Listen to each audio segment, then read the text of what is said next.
Sustainable Disruptive branch. Please help me to welcome with a big round of applause is Dr. Abed Baidas, Group Chairman and CEO, Identity Branding Forum, Dubai, UAE. Ladies and gentlemen, please put your hands together to Dr. Abed Baidas.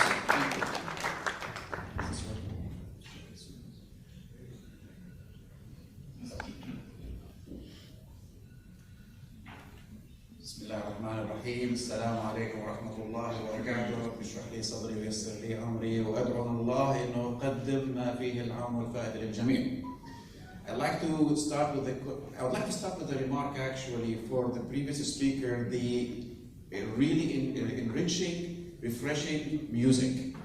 I would love to deliver my speech on the whole music playing in the background. The biggest question that I have today is, I'm a disruptive man. I love disruptive ideas. I love disruptive thinking. I love in the fashion industries, and I'm one of them, we love to study traditions and habits and learn of ways how to break them. Does that make sense? Think of that. You see, we always get attached to the things we grew up with that we lose sight of where changes comes. Didn't that what happened to Nokia? Is everybody familiar with the Nokia story? They thought they manipulated the world, they controlled the world, telecommunication equipments, until Android came in. They laughed at it at first. Today they are following it. But I want to start with the story of Picasso. Everybody knows Picasso? Who doesn't know Picasso? Picasso was in a lab and has one of his students walk in, saw a rock in front of him. And the student looked at his master and says, "Master, what is this?" He says, "This is a rock." He says, "I can see it. What are you going to do with it?" You see, it's a mind change. Listen carefully to the word chosen by Picasso. He says, "I want to bring out the lion." He didn't say, "I'm going to make a lion out of it." He says, "I'm going to bring out the lion." What does that mean? A positive confirmation of affinity. I'm going to do something that is to bring life. And the student looked at him and he says, "Master, that's going to be a tough task. How are you going to bring a lion out of this rock?" He says, "Actually, it's simple. Remove everything that doesn't look like a lion out until the lion comes out." What does that mean? Branding is about creating life, a change. Now, I'd like to be disruptive in a way of thinking of the next task, basically. Look at who we are. I want to start with a question. Disruptive questions, and I hope someone help me to answer this. Which is more important to you? Solving your business problems or overcoming your business recession?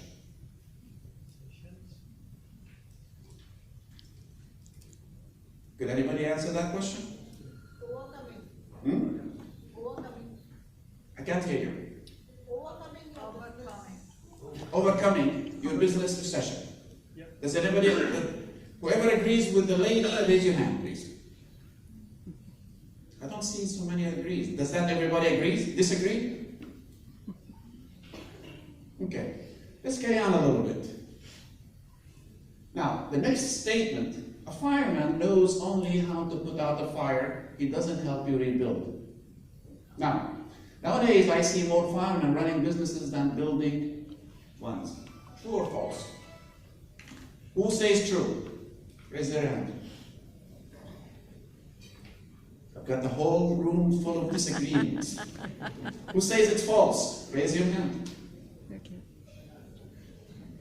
Wow, nobody is in either side of it. Anybody help? Okay. Now, this is why I brought those two questions. During crisis, most people are focused on putting out fires, not realizing that they are losing sight of the opportunities that could help them build or rebuild to come out of the crisis. Who agrees or disagrees? Now I'm seeing more agreements.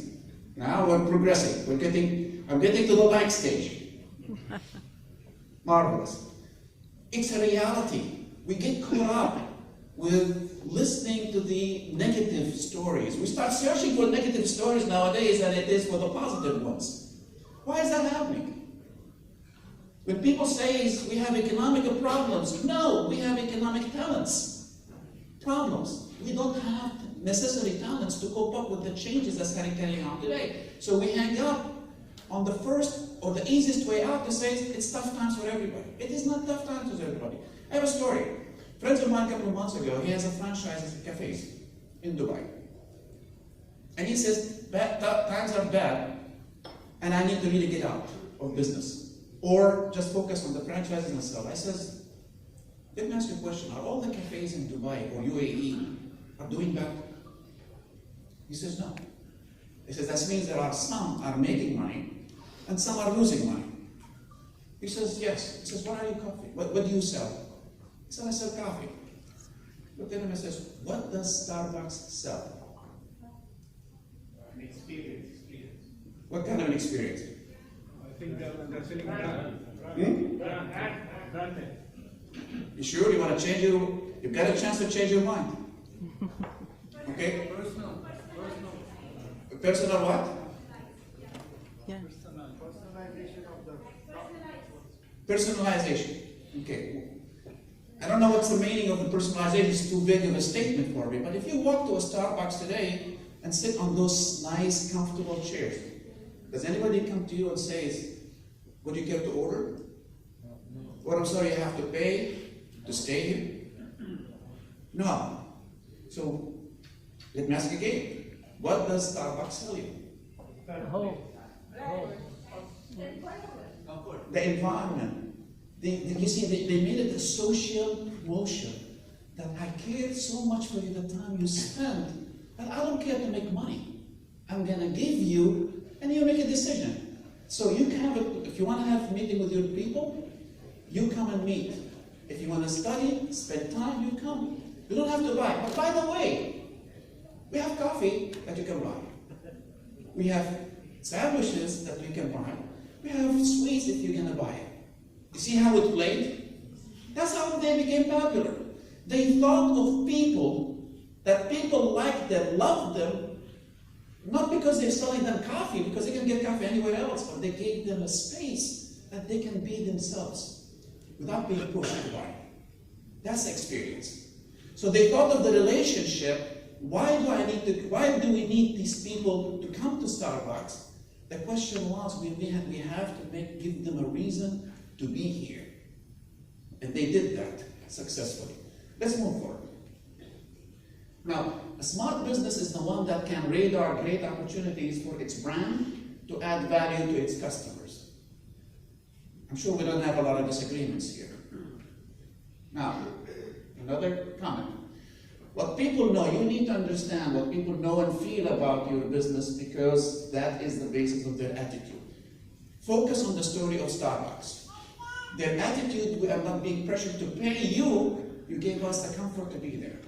Now, attitude and emotion people associate with your business is what makes your brand equity. We always say, they tell you, we have an image perception in your mind that people should have about you, correct? But people has another story of your perception. The further the gap of the image perception people have about you than the actual one they're supposed to have about you, creates a difference in how far your brand is from those people. Make sense? Please raise your hand if anybody didn't understand what I'm saying so I can repeat it. I don't have the luxury of time Dr. Rashid has, but I have the magic stick hopefully will grant me to answer those questions. Now the other question is, people have characters, pseudo brands. You see, we are more focused. A person's character flows from her integrity, the ability to deliver under pressure, the willingness to do what is right and on.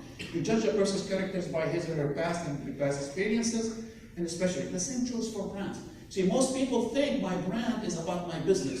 No. Think Starbucks story. Starbucks isn't about selling coffee. It's about a social place that brings you to enjoy time with your friends.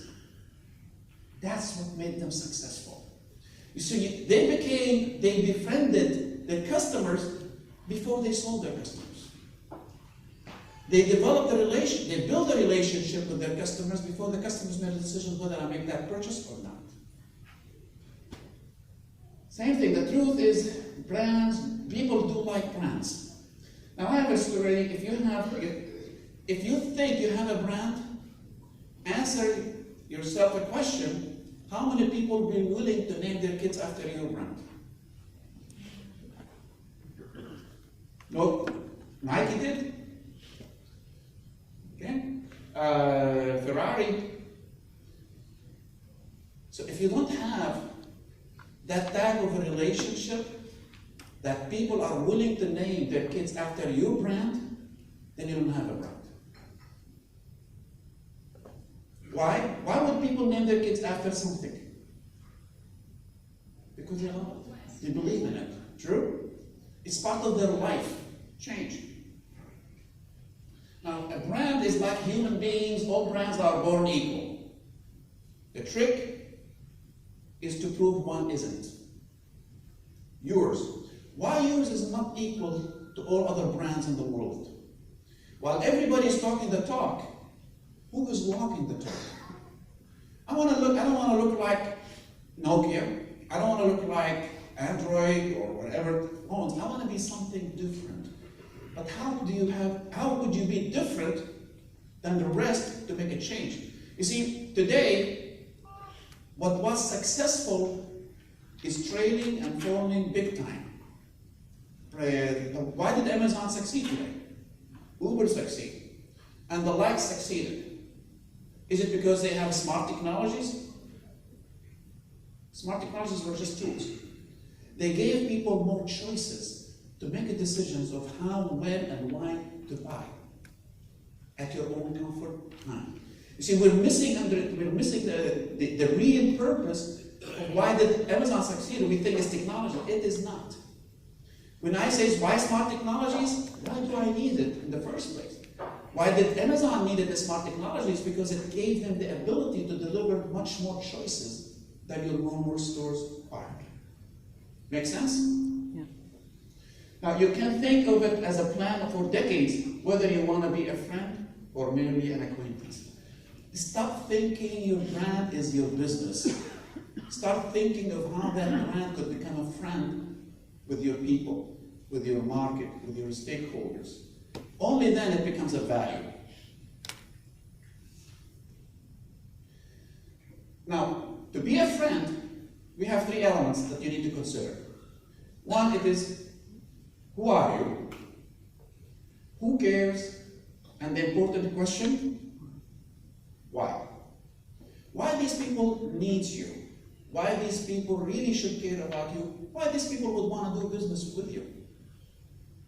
What would make you different than your competition? You see, most people, if not all, they have no clue the difference between one doctor or another, one product or another, one business or another. Why? They don't know. I'm not an expert. They have no clue whether you're providing the best services in the world or not. They don't care. That's yours. What they care about is how you're really impacting my life. What part of my life you are involved for me to care about you. You see, people are human who love change. The minute they feel somebody else is giving them that difference, they will walk away and you lose them. How many of those stories are true today? And we think times are bad? No. It's the talents that we have running the businesses is bad. I'm giving 5 minutes. You gotta start running. Now, a brand is not a trademark. A brand is a point of view. Branding is a strategy point of view. It's and not a selective marketing. Branding sets the tone for marketing. Products and services are the blood of your brand, but your culture, your standards, how it is the heartbeat of it. Think of it that way. The heart is what makes everything runs. Love, move forward. You are not a brand, you are a commodity. I don't want to start rushing here. Don't sell the cars, sell the mindset change, but that's the stories. I don't have time for it to run. I gotta tell you whoever wants to hear it a little later. It's a story of a marketing company. It was one of our workshops. we said, if you have all what you have is cars to sell, and you no longer wanted to sell cars, what would you be selling? And the end result was that your customer's peace of mind on the road. How that turned to a business, that's another story. Now, how to make people love you? Good brands make people feel good about you. Great brands makes people feel good about themselves. What you really need to do is give communities people a voice, because this helps you to come closer. Listen to what they have. That's where your opportunities comes there. Not just your employees. Listen to your employees, their families, their communities, their relatives, their neighborhoods. That's when you start hearing the better ideas, how to really become a part of their life and their journey. And to identify human opportunities, it comes from people. I can keep running because before I see the 2 minutes. You need to engage in authentic dialogue with consumers that goes beyond the product and builds stronger and more emotional connection. We are more focused to see how happy they are with our services and products. That's what I call instant gratification. What we really need to do is, how are we able to make them happy at home for their kids? Now, the how question is, we have 3 elements that is critical. Identify human opportunities, connect the human opportunities, engage with the human opportunities. These are critical elements of your brand value relationship development, just to create that disruptive sustainability. Because disruptive change comes from the opportunities from people. Now, what we've done, we have this table we've created. Now, this basically is CSR engagement. We have this element, the blue box. It gives all the necessary stuff to people. Food, clothes, housing, health, education, transportation. These what we call is the points where people are weak. They need, but they cannot give back. The second blue box, or in the yellow box, it talks about interest, ambition, skills, talents, and these are the opportunities areas. You see, we are more focused around this territory that we lose sight of this territory from a CSR perspective. This what keeps people, this is what connects you, this is what connects you, this is what engages you. What we went further, basically, is at what point of time of people's life journey do I really connect to become sustainable? So we broke the standard basically from birth, throughout the 8 to 18 years old, 19 to 14 years old, 41 to 65, and 65. So brand sustainability comes through connecting to the life journey of people from birth and ongoing. And the disruption comes through the changes of their needs as they're growing up. That's what we call a recyclable opportunity. Now, we have the data ecosystems, basically, is what we have done with that table is we've connected them to the human insights analytics. We lack data. That's the biggest problem most businesses have today. Not only data, what do we really need to do with that data? How do we analyze it? We have no knowledge of what's out there. We only have what's out there is from what we hear, and that's the wrong lead. That's the wrong radar signals that we're talking about. Now, what we talked about, creating a social impact that has an impact on your business. Take Starbucks model. They created a social impact that impacted their business, became #1 in what they are doing. That's a focus where you should focus as a corporation or as a brand development. Now, what you really need to think of a car, aligning your brand. The brand alignment comes in from your ambition to that of consumers' behavior. When the two are elevated together, now you have a prosperity. You have a growth, mature growth that keep on going. And as long as you go back to the table connected to their life journey, now I have a sickness to say, I'm going in the right path. Now, what we have did is we came up with this protocol. Identify human opportunities. Helps us to develop the brand value or the purpose. That helps us actually to start defining the relationship that we need with our stakeholders in the community. That will help us to come up into the build partnerships. Who's going to be actually taking care of it? Years ago, I was a consultant with Nike that helped them to overcome a crisis that they had in 1997 with the shoes, if you guys remember. They did not, it costed $18 million on the basis of $5 million, that's what they were going to spend, but the entire amount was actually paid by other partners in the industry. And they to deliver. So that takes us to the improved performance, the sustainable productivity, and sustainable development. Now, how to bring that together with sustainable CSR basically is now we're aligning your business ambitions to the social behavior, to your people. Because now I'm connected with people at different levels at their needs, whether at their needs when they are needed, weak and weak, or at their needs when they are getting stronger. I need to focus on they're getting stronger, because that's where I have an impact. I have a 0? Oh no. I have another 2 minutes, Mr. Chairman. Okay, I'll stop it here. So think of those people. Now I will close with this one comment. It's about people. One question I would like to leave you with, basically, throw the box away. Think of how to connect to people. Go out to the communities. But I leave it with one question. If you lack resources or researchers, connect with college students. Because college students gives you the ability to continually, constantly evaluate your processes and your business model. Connect to schools 11 to 18 years old, because they have the better chance to test your products and keep testing it to discover new opportunities. Because they are your way into homes. This saves you money. So there are no excuses to say times are bad. Actually, it's our way of thinking is bad. It's time to change that. The question that I leave you, in less than 5 words, what is your brand value? I leave you to think of it by yourself. Thank you for giving me the time. Thank you, Dr. Rashid. I appreciate it. Thank you, Dr. Abed Baidas, for your presentation. Please be on the stage. I request His Excellency, Dr. Rashid Aleem, please come on the stage and do the honors, a token of appreciation.